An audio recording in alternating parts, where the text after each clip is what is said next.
Jack West from American Studies will present There is No Constitution Now, White Supremacy, Paramilitary Violence, Liberal State Failure, and the Hamburg Massacre.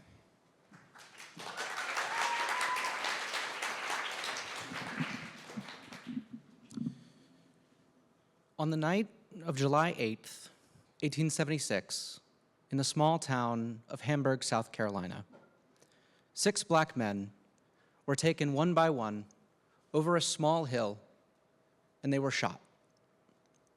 The perpetrators of the violence that night were members of a white supremacist paramilitary organization known as the South Carolina Red Shirts. In justifying their attacks this night, one of the Red Shirts told a black resident of Hamburg, quote, "There's no Constitution now. It's been 100 years since the Declaration of Independence, and the Constitution is played out." My intention in studying this instance of racist violence is not to prove that American history is bloody. Rather, my research focuses on the fact that Hamburg was only the first in a series of similar attacks, massacres, assassinations that swept across South Carolina in 1876. I focus on the fact that the perpetrators of this violence were well organized, they were uniformed, and they were successful. In early 1877, the Red Shirts successfully overthrew the democratically elected government of South Carolina and effectively halted the US project of Reconstruction. My thesis uses a lens of mass politics to analyze these events. In particular, I highlight 2 structural fault lines that underlay the project of Reconstruction. The first was the politicization of a racist ideology, and the second was the repeated failure of a democratic regime to protect its citizens from anti-democratic violence.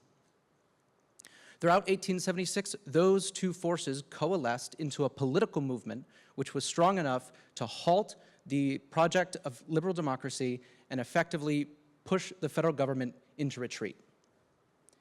We now find ourselves 250 years since the Declaration of Independence.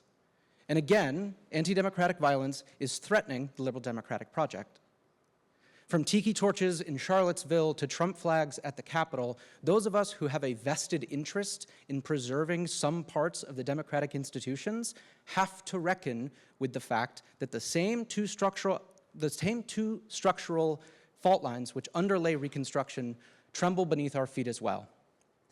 In the weeks after Hamburg, Harper's Weekly published this image, and it includes 3 questions which I now pose to you in our current context of routine police violence and political instability.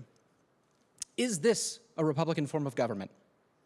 Is this protection of life, liberty, or property? And finally, is this equal protection of the laws? Thank you.